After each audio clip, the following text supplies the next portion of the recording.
So it's feature review time, and as I said earlier, it is non-stop. That is the name of the film. Liam Neeson plays a US Marshal on an aeroplane and starts to receive text messages from an unknown passenger threatening to kill a passenger every 20 minutes unless that person gets $150 million. Such a good setup. It's a hell of a setup. And here is a clip. Actually, here is basically Liam Neeson saying the same thing. Oh, good. But in a much more serious voice. Passenger on board this flight has threatened to kill someone every 20 minutes. Unless they're paid $150 million. And now, 3 people are dead. The bomb will explode in less than half an hour. Isn't that's just the most amazing exposition? We could let that clip run even longer, It but would he spoil literally more of the plot. He literally just goes through a checklist of other things that have happened that we need to know. It's kind of like that moment in After Earth when they stop at literally the 45-minute mark, and draw out a map of the movie plot, which is so goddamn simple that no one needs that stuff drawn out anyway. This movie, when we saw it the other day, I got home and my brand new copy of Empire was in the mail. I brought it upstairs. I opened it. It fell to the page where they were reviewing it. They gave it 1 star, called it In Shite Entertainment. I've got to give him props for that pun, though. Oh, absolutely! Bravo for the subtitle. That's great work. I got to say, we were really looking forward to this just based on the trailer. It's got a hell of a trailer. I mean, as far as dumb, stupid, high-concept movies, we were talking about in our Oscar bonus episode a couple of days ago about how awesome Speed is, simply because of the conceit. I had a hell of a good time during Nonstop. It is just stupid. It is downright pathetic at times, but it's everything you want from a dumb, stupid thriller. And if you're going to engage your brain too much, and I know I hate hearing that switch your brain off at the door. I don't think you need to switch your brain off. I think you just need to switch your brain into a fun mode. You just need to not go in with this cynical sort of... I had a hell of a good time. I don't know if you liked it yet or not. Yeah, I did. I think it fell apart for me in the third act. That's inevitable. It's a plain thriller. They can't resolve these things. Exactly, they can't. And unfortunately, it got unbelievably silly towards the end. But I really enjoyed a lot of it until then. I think the problem is this film's trying to ground itself in reality a bit too much. So when it gets to the point where they actually have to explain what's happened, there's just no way they can do it, and it doesn't fit the tone of the very dark and serious things that have been happening up until that point. But I like Liam Neeson as an action hero. I'm down for that. Whatever. It's a strange late career development, but I'm all for it. He's an enjoyable screen presence. He maybe can't have much chemistry with female actors, I've noticed. There's a whole thing here with Julianne Moore, who God knows why she's in this film. I mean, she's got a tiny little part, but she's essentially the leading lady. Well, she brings the warmth, I think. Well, she some does. much needed warmth and some much needed superior acting. She has all her little mannerisms and tics that are very disarming, and she's great. Like, I think she's great, but I think what they were intending there was to have some chemistry between those two characters, and there is no chemistry because Liam Neeson is kind of like a granite statue, and she is just acting away, doing her thing, and he's just going, sure, yeah. And that was weird. I was thinking once again of Speed and how good the chemistry is between freaking Keanu Reeves and Sandra Bullock. I mean, even Keanu Reeves has chemistry. Yeah. Like they have a great relationship in that film. And she's all like, yeah, exactly. But they pull that off, perfect. In that ridiculous situation. They have a great time. But anyway, back to this film.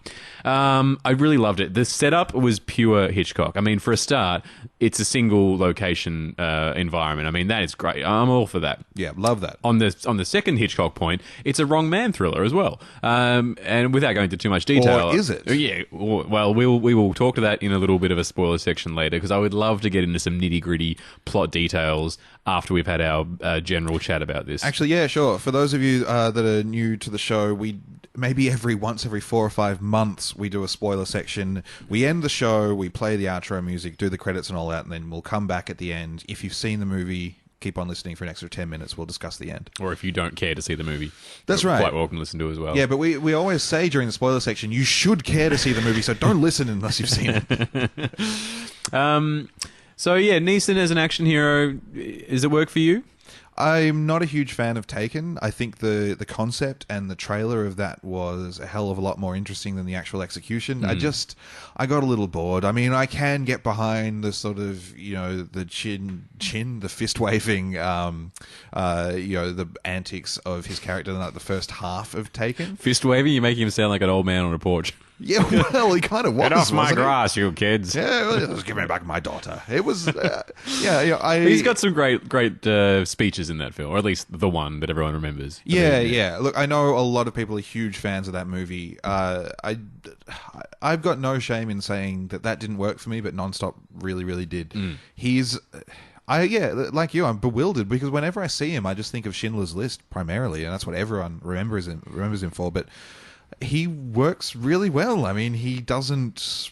You're right, he doesn't really have any chemistry with anyone, but that's what is required of an action man. The action man, like, the definition of that character, or that type of character, sort of necessitates being separate from everyone else and standing alone, like he's on a podium all by himself, dealing with everyone below him. I mean, he pulls it off really well. And the movie opens up with some parallels to Flight, actually, because he is a struggling alcoholic, and the very first thing you see him do is pour heaps of whiskey into his coffee and shake and drink it down with a trembling hand. Yeah. And it's funny how long they take to reveal the fact that he's a U.S. Air Marshal. I mean, it's not a spoiler because it's in the trailer and whatever. It's a thing, but it seems like it's a huge reveal when they finally show you the badge, and the audience is supposed to go, "Wow, really?" It's funny. No way. They wait so long that I was even thinking maybe the trailer was one of those things where they gave away far too much. Yeah. Maybe he isn't actually an air marshal and something else is going on, and maybe he's going to become one halfway through the flight. Maybe it was very strange. Yeah. But it does sort of work. I mean, obviously we've spoiled it. The trailer's spoiled it. But it does kind of work because if you don't know, and it's very hard to watch it if you do know, but if you don't know, do you reckon that sort of, I think it did add to it lent to the mystique leading up to the actual events where he first gets the text, maybe 20 minutes into the film, because you're wondering, what is this guy all about, really? I mean, he just seems to be a drunk guy who's received a phone call telling him he has to board this plane. They kind of almost set him up like he could potentially be a terrorist. Well, I think the thing is, I don't know. Maybe I didn't even see that. I just sort of thought he was the air marshal the whole time, not because of the trailer, just because what else would he be? And it seemed thuddingly obvious when he takes away the coat and reveals the badge. Yeah, like it's a huge reveal. And I was like, I'm pretty sure we already knew that, but maybe we didn't. Anyway, yeah. I also I'm comparing it only in this instance to Die Hard because Die Hard's a great touchstone for action films, of course, because in the 80s when Die Hard came out, the late 80s, action heroes were infallible. They were these juggernauts of men that would take any bullet and just keep on walking and never cry or anything. And Bruce Willis sort of changed all that by having a relatable human being as your action hero, right? Yeah. And I think that's what they were going for here, because there's a sequence where the plane takes off where you realize our U.S. Air Marshal has a horrendous fear of flying, and I like that little touch. And there was a real effort to sort of humanize this person, and an effort to make all these secondary characters, I guess. I mean, once again, going back to the Hitchcock thing, it is a great whodunit, and it made me think of The Lady Vanishes a lot, because you keep on being brought these outrageous personalities. And honestly, I did pick the person that did it. I picked them right away, but then I was wondering. I was going to ask you about that. Yeah, I will talk about that later. But I did forget about that, and then I changed my vote to someone else, and I was tricked by the film. They got me. They misled me. It's a very hard thing to do, because I love, and this is probably, I was predisposed to like this movie already, but I love airplane thrillers. Like Flight Plan I just think is it the Jodie Foster one? I've never seen that. And in a lot of ways it's very similar to Nonstop, because what happens with plane thrillers is that they have such such small confines to work with, that eventually like they keep setting up more mysteries and more mysteries. They have to present more characters and more characters. They have to try and be very clever with the clues that they're dropping along the way to make sure that they're leaving them enough room to get out of it towards the end, but they're not making making it too obvious who's the culprit at the Exactly. beginning. So it's a really... But they wrote themselves into a corner on this one. Oh, absolutely, yeah. And they did with Flight Plan as well, because Okay. with Flight Plan, it's Jodie Foster's daughter goes missing. Yeah. But you go... Oh, on the plane. How the hell can she go missing? She's on a plane. Yeah. And then all of a sudden it is just amazing for an hour. Yeah. And then it descends into the most baloney you've ever seen on a screen. Yeah. Same thing happens in Non-Stop. They set up the most... Well, not the most beautiful, but definitely very entertaining. Like, they give you all these characters. And I was thinking, like... Oh, that guy. Oh, look at him. Like, there's a guy at the beginning where he bumps into him in the bathroom and he offers him eye drops. And I was like, that guy. Look at his face. That's an evil guy. And then they quickly transfer that. They make sure that they handball the potential villain thing from person to person. And it worked really, really well. But yeah, it's inevitable. I think that's why I don't begrudge it anything for completely falling apart in the third act. It's because that's what happens when you build a tower like this. Yes, and I agree. I had an overwhelming amount of goodwill towards the film by the time it fell apart at the end that I didn't actually care that much. Yeah, I mean, yeah. I could have scoffed and been high and mighty and went, this is ridiculous. But at the end of the day, I still went, that's fine. Whatever. I mean, what else are you going to do? That's right. It's going to fall apart no You're matter what. stuck. I mean, maybe in our lifetime we might see someone do the perfect plane thriller, but it's such... I have no idea how you can build up something like that and then make it pay off and cheat the audience the whole time, because we're accustomed now to try and think ahead and try and guess. Yeah. So actually, yeah, I'll be curious to see when we get the spoilers what actually made you think it was it did end up how it ended up, because I certainly didn't see it coming. I mean, something I can say without spoiling anything is that the way it did end up is preposterous, but also almost insulting. I absolutely hated the post 9/11 commentary they were trying to insert. Yeah, I didn't there. mind that at all, actually. That is... we will definitely talk about that, because that's one thing that I was okay with. Oh, really? Yeah. Oh, it was right. the rest... It was other things that I had problems with, but we'll talk about that in the spoilers. Yeah. Oh, this doesn't ruin anything, I don't think. I mean, I'm not talking specifics. I just thought that to try and insert such a political agenda into it was kind of... It was just clunky and But you're inserting unnecessary political and- agenda into those characters, though, like not into the film. It's giving that character more of a personality. That's true, but I did have the feeling that the film was behind... The film felt it had a message to portray by the end, and I don't really want a message when I want to see a dumb B-grade action Yeah, play no, movie. I didn't feel that at all. I think you can think of a lot of crappy 80s films where characters have similar worldviews because of things that have happened to them in the past. It doesn't mean that the film's trying to say that, you know? Yeah, I disagree, but we can't go much further than that. Fine. You know what else is interesting is Liam Neeson smoked in this film. When was the last time in a PG-rated 13 film you actually saw the main character smoke a cigarette? Yeah, now this completely goes against Tom Hanks saying, most recently for Saving Mr. Banks, that the character of Disney couldn't smoke because as soon as you do, it instantly makes a film rated R. Which is just... Yeah, he did say that. You're right. Yeah. I forgot about that. That was his excuse. Well, not excuse, but that Yeah. was his reasoning No, behind... I think excuse, you can say that. Yeah, well, I mean, he wasn't the director or the screenwriter, True. but that was why they said that Disney couldn't smoke in Saving Mr. That Banks. was the party line, yeah. So that must have been a Disney call in the end, and they used the ratings as an excuse not to portray Disney smoking. Yeah, well, Very they interesting. were protecting that character with all they I could. mean, no, everyone knew they were protecting that character. That made sense. But that is Yeah. strange to bring up something that is so easily disproven. Yeah, that's right. Yeah. So I thought that was strange. But I mean, even the ratings and stuff aside, I mean, you just don't really see that as much in the last, say, 20 years of American filmmaking. Feature characters, unless they're bad guys, they don't often smoke. It just doesn't really happen. Yeah, that's true. Maybe anti-heroes have a escape clause. They're allowed to every now and then if it's something to do with their character. Yep. But in general, it seems to be frowned upon, which was interesting. Yeah, I think maybe one of the reasons they would have done that is because there is this ambiguity going on with his character for quite a lot of the film, and you're not really sure who's responsible for anything. That's true. And so if you're giving him... you're making him an alcoholic. They keep referring to this mysterious backstory of sadness, and you're not really sure what it is, why it's important. They throw a lot behind the characters, which is why I'm kind of amazed and perplexed to see all these really, really negative reviews saying that we get this ragtag group of cliche characters. I mean, there's an NYPD cop on there, which is... I mean, yeah, but they don't feel... I mean, maybe it's got to do with expectations. I mean, what do you... Yeah, I think so. I mean, that is a fine line.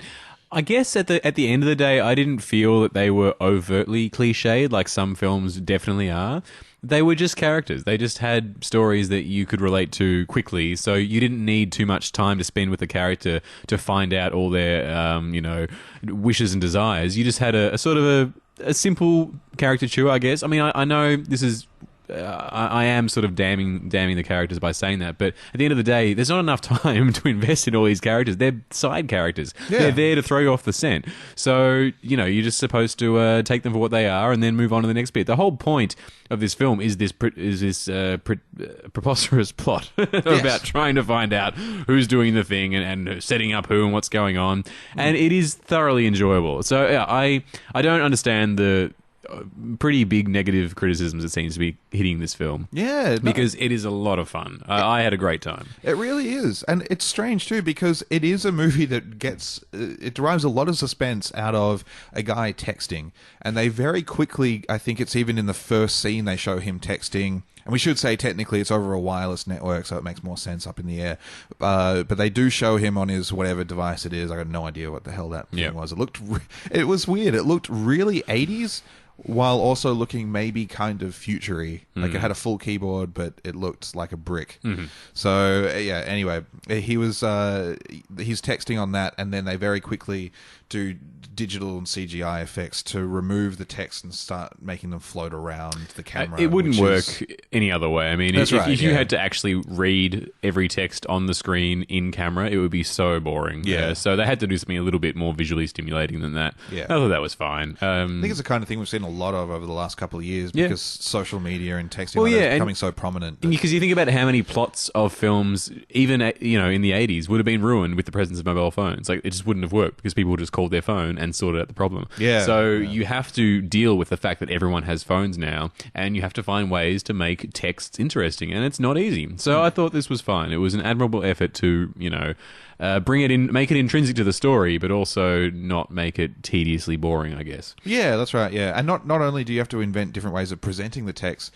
it's just fundamentally harder for screenwriters to write thrillers where people have this wealth of information at their fingertips. Yeah. So yeah, I mean, so it does deal pretty damn well with technology. I mean, there's maybe some slightly clunky moments where you could outsmart the technology that they're using and just think, well, that doesn't really work in that way. But that's movie logic. That's fine. That's right. That's the key to this movie is you need to suspend disbelief and go with the movie logic, and you'll have a great time. Yeah. But if you're going in there to prove why it is that you don't like dumb action movies, then that's fine. You won't like it. You're probably wasting $20. Yeah, that's right. But what I do like about it is that, you know how everyone says with movies like The Expendables and all that, you go, oh, if you turn your brain off, then it's just fine. Work, yeah. It's not, because The Expendables and Expendables 2, it's just absolute garbage. It's rotten garbage. It's got no sense of fun. Absolutely. Something that Nonstop does is really tries to inject a sense of fun throughout the whole proceeding. You know what? I think you're right. The tone is pitched quite well because, like I said before, it does try and ground in reality, and it does try and make you care about the central character. But at the same time, the whole idea is so crazy and over the top that you've got to have fun with it. There's no middle ground, really. But yeah, something's wrong with those Expendables films and films like it that try and recapture that glory and somehow take themselves so seriously. It doesn't make any sense because there's nothing to take serious about it. It's supposed to be fun. It's supposed to be a little bit tongue-in-cheek. And when they start to think that they are really, really serious and action gods and it's awful. But no, this film is nothing like that at all. Yeah, it manages to skirt around that. Except really towards the end where it just, wow, it falls apart. Yeah, I know. It really does. But again, the journey getting there is so much fun, particularly for... It's not set in the most exciting of areas. I mean, you don't get any action out of people sitting in planes. So they really have to work pretty hard to drive tension, and they do it well. Well, yeah, and the reason I bring up Hitchcock is because of films like Rope and Lifeboat. I mean, that is tiny locations with a mix of characters that are there to represent every facet of society. And obviously Hitchcock owns it. I honestly think if Hitchcock was given this script, he might have tweaked the ending, but he would have done this, today if he was around making films, because it's a perfect film for him. It just has all the things that he likes to exploit. He probably would have maybe delivered it with a bit more panache, but still, I think it's a worthy idea. It's a great concept, and I think it was executed to a point really well. Yeah, damn right. To a point. Yeah, it's funny with the visual panache. There is one edit where we get to see the camera on a character, and it pulls out and goes outside the window and then along the plane outside and then back in to the rear section of the plane. Did it? Yeah. Now, I remember that. that was the only time we really, until the third act, that we really saw the outside of the plane and that we actually got any kind of technical achievement out of anything. There is, I think, I mean... I might be making a complaint where it's not worthy to make one, but it would seem like, particularly with tracking shots and so on, that an aisle, a very, very long aisle, would be the easiest thing to take advantage of to do long shots, or to at least try and minimize some of the edits. Yep. And we didn't really get any of that. I mean, like in Panic Room, David Fincher sets the whole thing up with a huge rolling shot through the house. It did seem like there were missed opportunities. But, okay, fair enough. I actually thought there was more flair than you're giving him credit for, though. There's definitely some. It's just this director, by the way. I don't know how to say this because it looks French to me, so I'm going to mess it up. But let's go with. Do you want to give me a clue on that first name? Jaloum Collet Serra. That sounds pretty good, actually. It's probably not Jaloum. It's probably Jaloume or something like that. That'd be better. But let's go. Jaloume Collet Serra. Do you remember? Sorry, when we first started this show, how often we would attempt these names and then just stop, and edit and re-record, Yeah, I think we've definitely owned the... Well, I think we've just realised that we just don't know how to pronounce names, so there's no point trying to cover it up. That's right. So this guy previously is famous for a film called Orphan, which is a horror film I haven't seen. It's good. Okay, good. House of Wax, which is notable for starring Paris Hilton, I think, and did not get good reviews. And also, apparently, a very average Liam Neeson action thriller called Unknown, which I haven't seen. So this would be a good touchstone if we had seen it, but Unknown unfortunately. had such poor reviews that I avoided it, and you did too. So, but I honestly think he did a pretty good job. I think there was some pretty interesting camera work inside. I never felt bored being in that one location. Let me put it that way. I think he kept. I mean, this is actually a pretty tightly edited film, and that's something you need in this sort of location. You know, this sort of film that is all centered around this one spot. You need to keep things moving, and I think they kept on introducing elements to keep the story going and upping the ante ever so slightly. I think this guy did a really good job. I was pretty happy. Screenwriters are another story. I was just trying to research these guys to find out about them. 3 screenwriters, which as soon as that pops up in the credits, you always just go, uh-oh. Okay. Wow.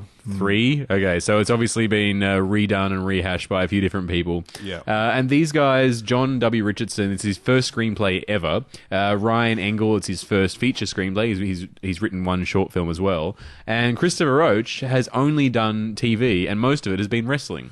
Yeah. So this is not pedigree. I didn't think that the wrestling was written by anyone. I mean, I know it's scripted. Of course it is. I just didn't think that anyone actually did it. So this doesn't, to look at this on paper, this looks like a disaster. And I kind of wish I had looked at it on paper because I would have had even lower expectations for it. But I honestly do endorse this film. It is a heap of fun. I don't even know if it would lose much waiting for DVD. I'm not saying rush out to the cinema and see it. It's gonna work just as well on your home video, and probably even better. What I was thinking, I was talking to someone else the other day about this, and I did say probably wait for DVD. But as soon as I said it, I thought actually maybe one of the reasons I found it so engaging is that you're forced into the confines of the airplane when you're watching it in a cinema. That's a good point. When you're watching it at home, it's so easy to be tempted by distractions. You can easily pause things. You can easily get up. Playing around with phones and tablets these days. That's true. So it seems harder to have a high concept movie work well at home. Even like Gravity. I don't know how well Gravity would work at home because it's the kind of thing that needs your full attention, and full attention at home for home viewing is kind of rare these days. So. Well, I wouldn't even say full attention, man. I just say immersion. I mean, that's a whole different kettle of fish. I mean, I was reading some articles this week actually, and my friend Katie's been sending them to me. They're really fascinating. They're called Brutally Honest Oscar Ballots, and basically it's people in the Academy, not named, but basically the description is like what branch of the Academy they're from, and then they give their reasons for choosing the films they chose. And it's really fascinating. Peek behind the curtain. I loved it. And one of the guys was talking about Gravity and said, I don't even think Warner Brothers should have sent out screeners for Gravity because it's only going to hurt it.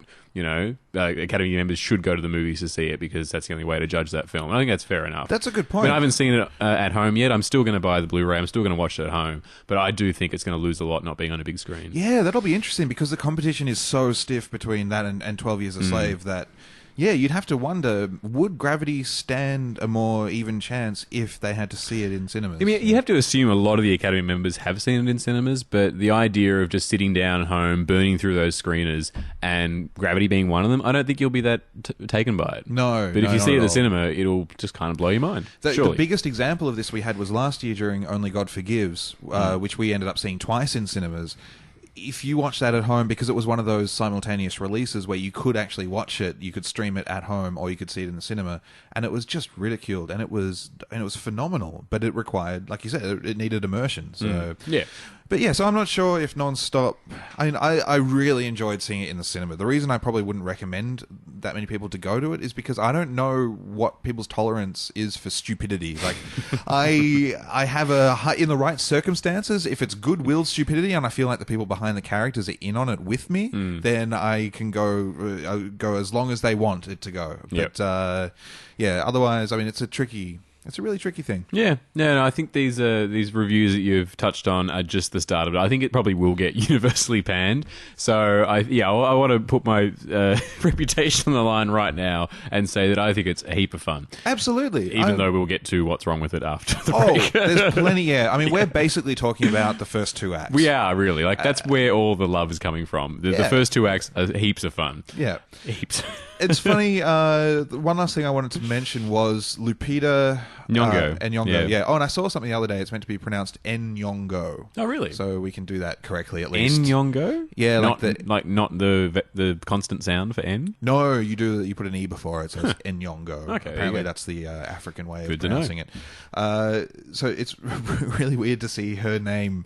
So, well, it's not highly billed on here, but it's maybe 6th or 7th? She has about 6 lines in the film. Like, she's not in the film. I'm not even sure if she gets that many because it's... Yeah, it's true, actually. It's really obvious. I started to notice towards the end that she'd only been on camera for maybe 8 seconds, and she'd said one line, and her second line was something like "Holy crap," or something like that. Because there's so she's a stewardess, and a different actress who is lower billed, I believe, or at least far less attention is being paid to her. She actually plays a fairly significant role in it. She was lower billed? I'm not sure if technically she was, but she's definitely getting a lot less attention paid to her. Okay. She has quite a large part in it, whereas Lupita Nyong'o's role is so small. It's just funny because of her role as Patsy in 12 Years a Slave, she's getting bumped up. But it's just she's about as high up above extra with a line than you could get in a So you movie. think they actually went back and like changed the credit sequence to put her up higher?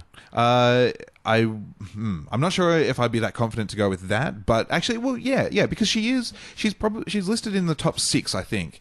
Whereas, I think what I'm trying to say is that if it was anyone else, and if she wasn't in an Oscar-nominated movie, and an incredible actress, I mean, she's great in 12 Years a Slave. No, people cash in on this stuff all the time. I guess that makes sense because this film has just come out, and 12 Years has been making headlines for months and months. So it's an advertising. Plenty of time for marketing people to tweak her credit a little bit. So that does make sense. Yeah, that's right. Because if it was anyone else, I think that they would be buried in the huge credits you get once the song has ended and you get that second song in the credits. Yes, exactly.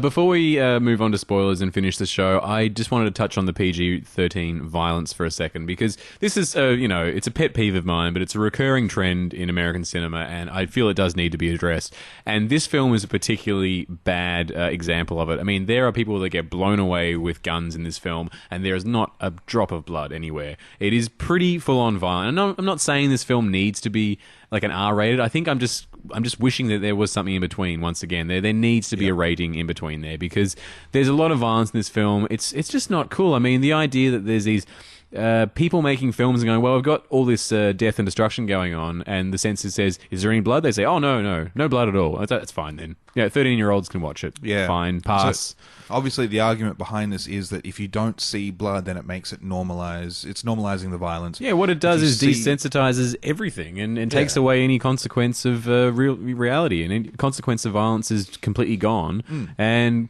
children, I mean, I know I sound like a moralizing person when I say this, but I mean, children are left with the impression that that sort of level of death and killing and violence doesn't actually amount to much. There isn't much that comes after it. It's just a simple matter of click and it's gone. Yeah, and that guy's gone. Dead, gone, you know. That's right, yeah. And yeah, I'm a big believer in if you're going to show death on screen, you should show death on screen. You should, show what happens. Anyway. Yeah, that's right. You show the repercussions of what actually happened. It bugged me a lot in this film. I felt that it was irresponsible. Yeah, and it's bizarre too because in Australia we're not that politically forward. We're not really in line with many other countries, but we have an M15 rating, and it seems bizarre that America doesn't have a 15 rating. Actually, most countries in the world have something in between that sort of PG rating and the R rating. There is, it's quite common to have that. I don't know why America continues to ignore it and just try and dumb down adult films to a level where 13-year-olds can watch it. It's just, like I said, irresponsible. And it's such hugely formative years, too. It's so bizarre that people just ignore it and go,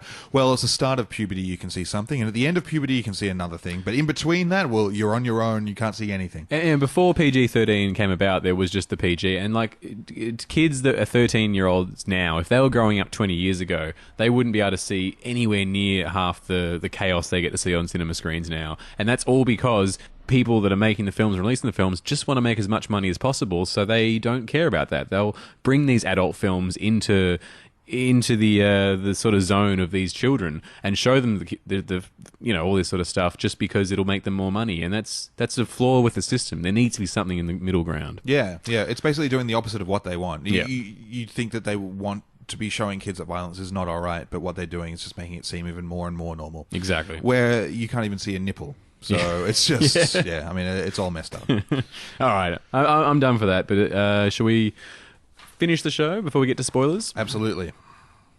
Also out this week is Lone Survivor, as we mentioned before, and The Weekend. Blu-ray releases, Thor: The Dark World.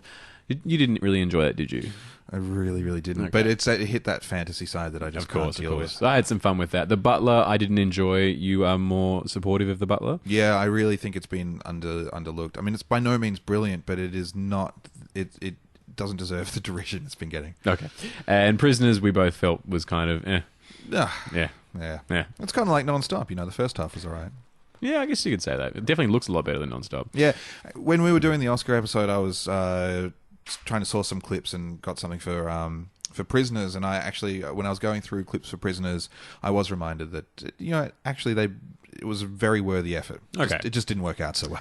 So next week we're looking at, I'm guessing, 300 Rise of an Empire. Oh god. Yeah, there's nothing much else out except for that Vampire Academy, which looks terrible. Oh god. Yeah, maybe we'll just do Wolf Creek. Let's do Wolf Creek too. Yeah.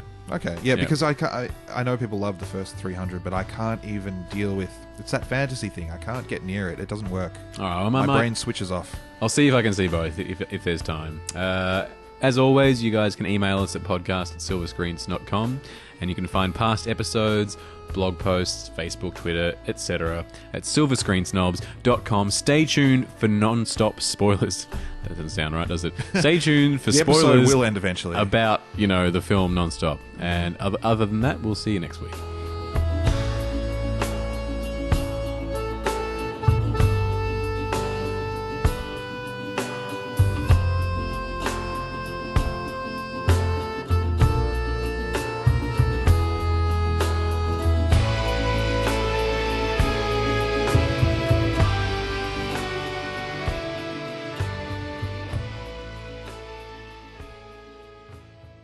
Welcome back, guys, to our very occasional spoiler section. Now, so who is the guy? Did you think it was the guy the whole time? Right, so Scoot McNairy. Is he the cop or the... No, he's the guy with the glasses. Yeah, he's the guy with the glasses that's painted as the school teacher. Oh, I mean, he is. He's a school teacher. I guess it is a really conventional thing as well to show the villain at the very beginning. So he is basically the first person we see. That's when I sort of went for it. I was just like, fuck, that's it. That's him. Yeah, okay. It's going to be him. He's approaching him. He knows who he is. Yeah. It's happening. Do you think, though, that they did... I mean, they systematically did a very good job, I thought, at changing your mind. Like, when they have him tied up, they make him out to be the most sympathetic character. And I guess, again, that might be a signpost, but he is, they say he's a school teacher, he's fine, leave him alone, and then he tapes his hands, makes him sit in the back all by himself.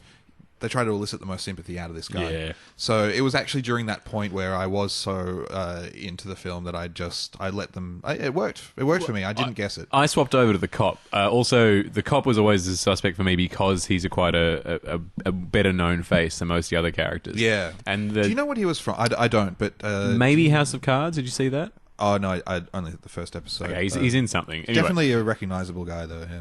So there's a bit that really pissed me off where Liam Neeson gives the NYPD cop a gun. And later on, the gun gets used against the cop.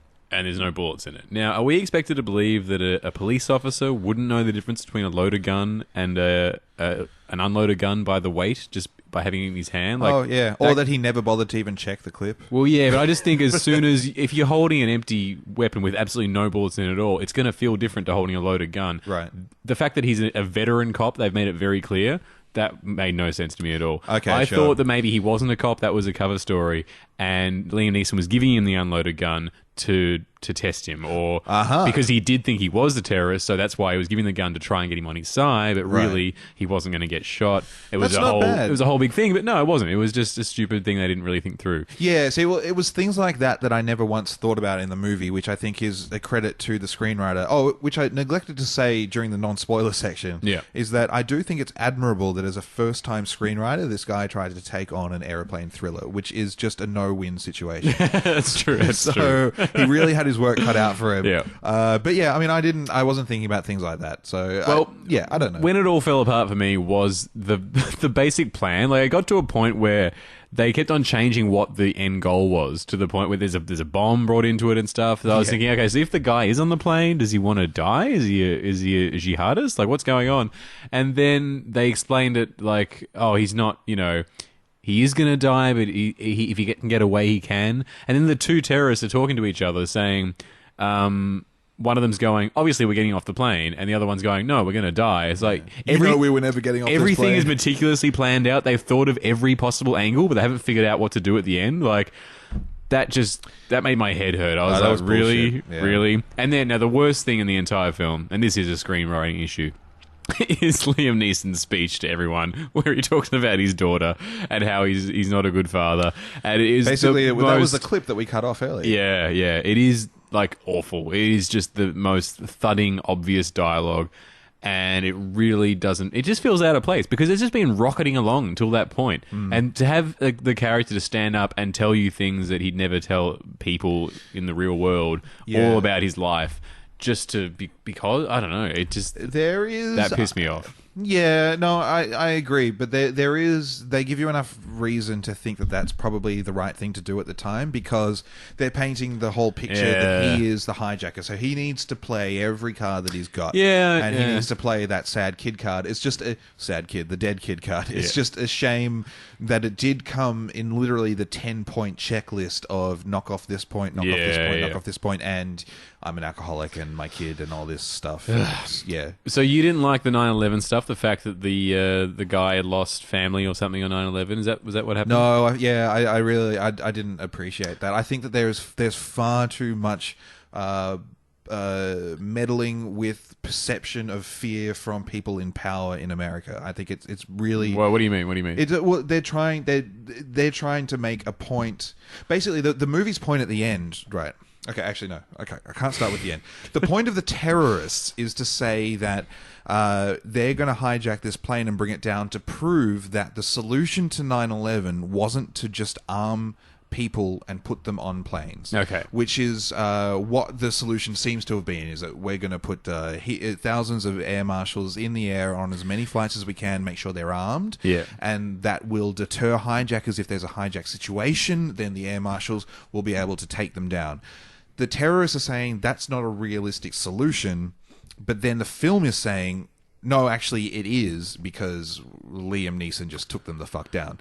So it's I don't. Okay, I see what you're saying. I don't have a problem with that, though. I have a problem with the fact that no one, not even a stupid, crazy terrorist, would not think that would work, because they would know that if they did disprove this version of security as being, ineffective, then the American government would simply put more guns on the plane and make tighter security and take away more rights. So they're trying to fight for the individual's rights, to live. I agree. It doesn't make any sense. No, it doesn't. No. And I guess it really couldn't. There's, like I said, they wrote themselves into a very tight corner, and I enjoyed it all up to that point. But when they tried to explain the motives behind the terrorists, the ex-Marines or whatever they were, and the fact that they hadn't agreed on what they were doing, where they'd done everything else down to a T, that was just stupid. It was crazy. It really made me angry. Yeah, but I don't like that the film was so gung-ho patriotic at the end that it was basically saying terrorists think that they can take us down because one air marshal isn't enough,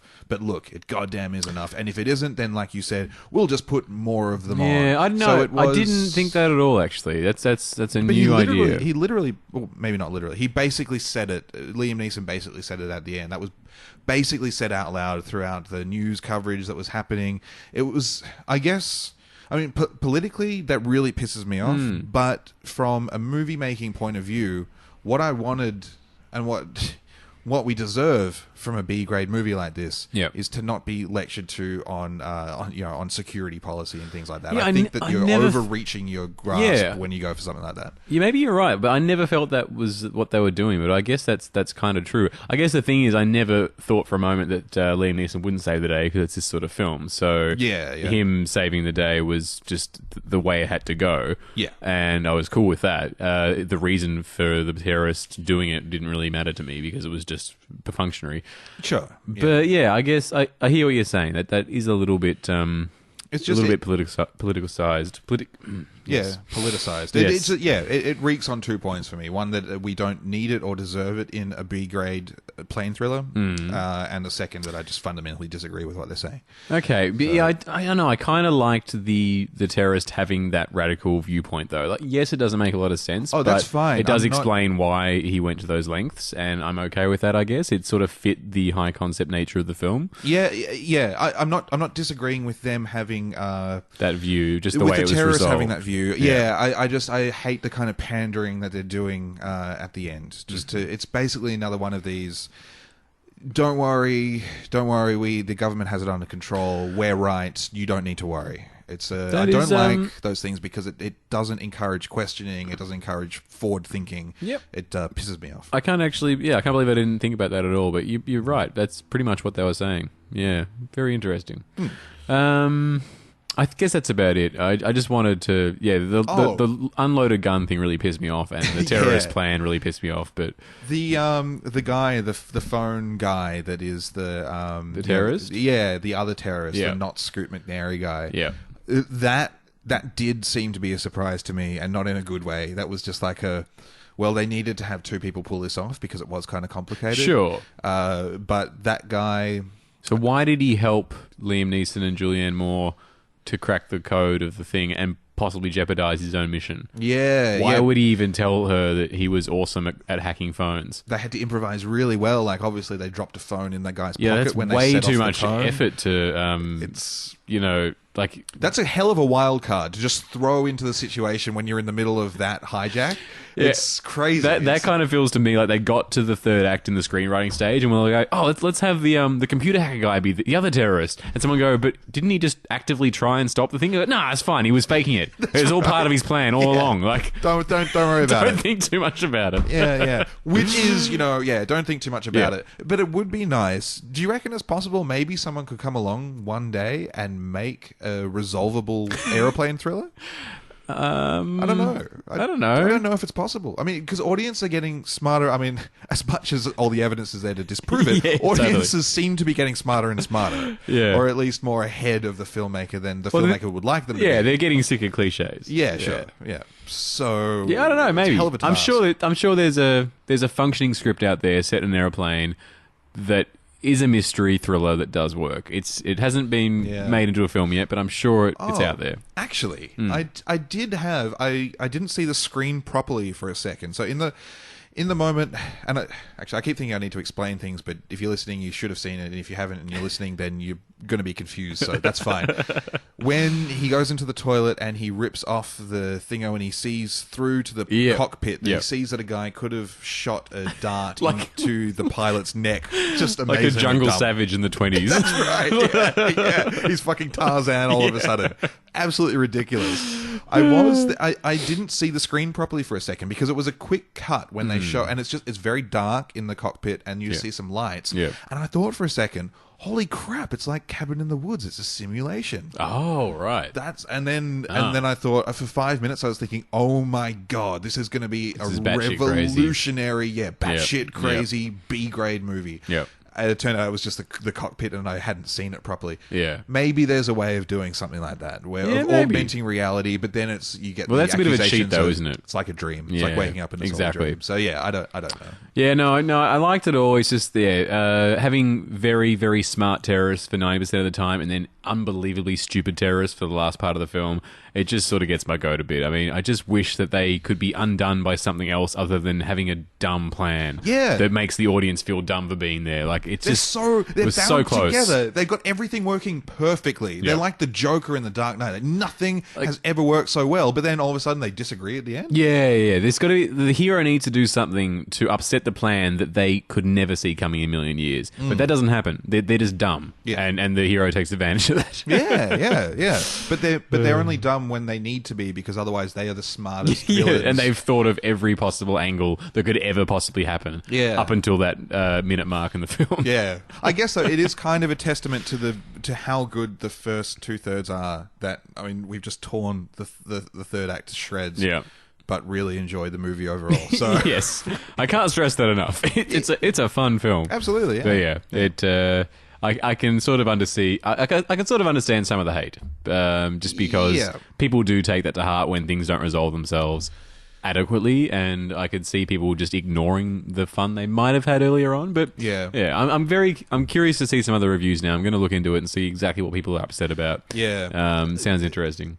I don't understand the accusations of boredom at the beginning, though. A lot of people are saying that this is just boring the whole way through, and I wouldn't say that. Yeah, I mean, if you think about it practically, like the day after, I've been thinking about it. In hindsight, I guess you have a very boring setup. It's not an action. It's not like a huge set piece or anything. But they derive great tension out of what they have to work with. So I don't know. We both really liked it. Yes. All right. I guess that's it. Sure. So see Non-Stop. But don't expect greatness from the conclusion, I guess. Just have a good time in that honest-to-God way that everyone says you should when you see crappy movies. I can't believe I'm saying see Non-Stop in the spoiler section. We can assume that most people have either made up their mind or have already seen it. Oh, yeah, that's right. Yeah. All right, let's nip this in the bud. Next week, we'll be talking about Wolf Creek 2, I think. All right. See you then. I'm finished.